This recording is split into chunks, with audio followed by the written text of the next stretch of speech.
Hey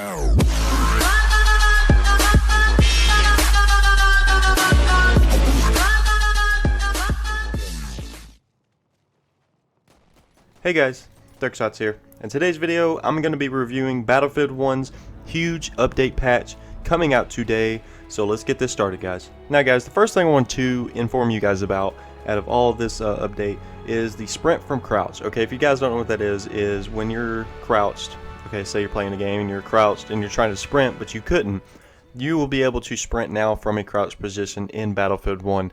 That will be fixed today, so thank goodness that's going to be done, because it's been aggravating over the last few months. It feels like being able to play Battlefield 1, and I've had so many instances where I want to be able to run when I'm crouched, but I wasn't able to until I stand completely up, and that's got me killed so many times. So that's a big key element that has been fixed in Battlefield 1, so good job for DICE. Now the next thing I want to talk about, guys, is the land ship. The land ship has been buffed in Battlefield 1. They kind of realized that it has not been used very much in Battlefield, unfortunately, because of the other tanks. Basically the light tank and the heavy tank is the main two tanks that people use.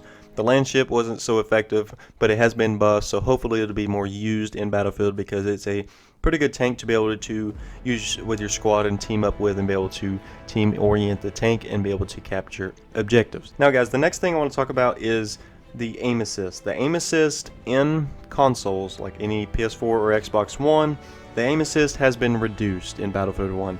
The aim assist has been so high lately, it seems like when you're not even aiming on somebody, you just fire. So the aim assist is going to be a little bit less effective in Battlefield 1, because it has been reduced significantly.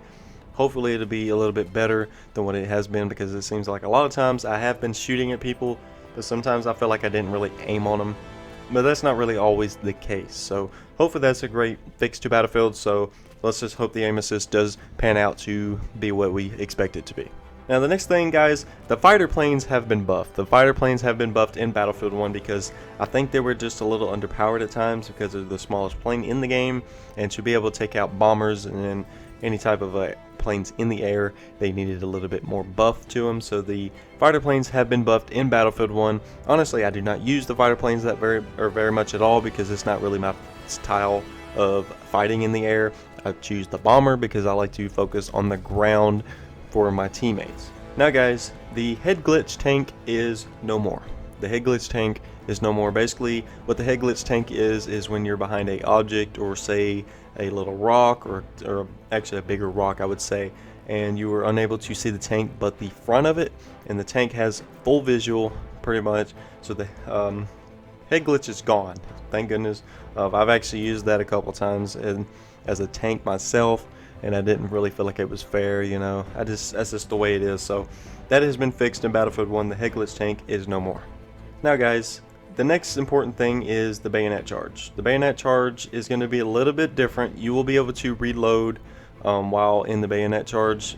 This is a little weird to me, to be honest with you. I'm not really sure how this is going to work, but the bayonet charge is going to be a little bit different now, because it's I'm not really a big fan of it, but the bayonet charge has changed a little bit here and there, and you will be able to reload while bayonet charging, apparently. So that's a pretty big weird buff, I would say, to Battlefield 1. Now guys, the most important thing in my opinion in this update we're going to be getting, the Model 10 Hunter shotgun has been nerfed. Thank goodness, guys. I have done videos, not particular videos on this weapon, but I have talked about it in my previous videos on the Model 10. The Model 10 has been nerfed in Battlefield 1, so there will be no more Model 10 absolute dominance in this game, because overall it was an overpowered gun. Very, very overpowered.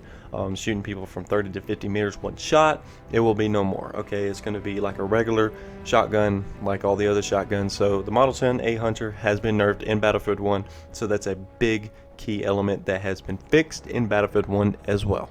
Now guys, let's talk about the LMGs. The LMGs has been buffed once again in Battlefield 1. The LMGs has been buffed a little bit more to be able to draw fire to the support class, because the support class needs a little bit more help, I would say. So the LMGs have been buffed. There's been a lot of talk about the LMGs not having enough power, especially when you're shooting somebody in the back and they, you know, the teammates or the enemies end up turning on you, end up killing you just because you just got nothing but hit markers or such. So the LMGs are going to be a lot more useful in Battlefield 1, so hopefully this is going to be not too much of a problem in Battlefield 1, because the LMGs are underpowered in my opinion, but sometimes I feel like they can be a little overpowered. It depends on the weapon really, but the LMGs has been buffed, guys, so if you guys love support class, this is a great keynote for you. Now guys, the mortars, let's talk about the mortars again. The mortars have been buffed a little bit. They have not been used very much in Battlefield 1. They have been nerfed in the past, and a lot of people stopped using them, and that's kind of a problem, so they decided to buff the mortars a little bit more, guys. Maybe they buffed them a little bit too, or nerfed them way too down, in my opinion, because they did that to be able to test them out, I guess you would say, but they have been receiving a lot of buffs and nerfs. I don't know why, but the mortars have been buffed a little bit, guys. If you guys love using the mortars, you might be able to get back into it now that the update patch is coming out today. Now guys, another thing to talk about is the syringe. The syringe has been changed. Okay, the syringe has been changed in a way to there is a revive cooldown. There will be a revive cooldown with the syringe. So basically, if you have 3 or 4 or 5 teammates down on the ground and you decide to revive them all, there will be a cooldown after that. So say you have 2 more to be able to revive, you will have to wait until that cooldown is up to be able to revive the rest of your teammates. I really do think this is a cool feature in Battlefield, because the syringe is a little bit OP at times to be able to revive your teammates, but then again, that's just the way it was in previous Battlefields. They have to balance it out just right. Now guys, the last and final thing I want to talk about today is the ammo pack. The ammo pack takes away revive cooldown. So basically, like I said about the syringe, it has a cooldown period. So basically, when you ask a teammate to throw an ammo pack down, it takes away the revive cooldown. I really don't know how this is going to work or why it's even like that, but that's what we got today in the huge update. So that's going to be pretty cool for the medic class to have that extra element to be able to help them. But honestly, it's a revive syringe, who cares? So that's really all I got today, guys. I hope you guys enjoyed this video. I hope this is useful for you guys to understand what's going on with this patch, because this is going to be releasing with Giant Shadow today, guys. I can't wait till I get my hands on this. I don't know if I'm going to be able to play it today, or I'm going to have to wait till the 20th. I really don't know how the pre-order and the premium works, so I'll try to clear that up in the future. And that's really all I got today, guys. I hope you guys enjoyed this video. If you did, please hit that like button and subscribe. It would mean so much to me, guys. And until tomorrow, I will catch you guys in the next one. This is DuckShots signing off.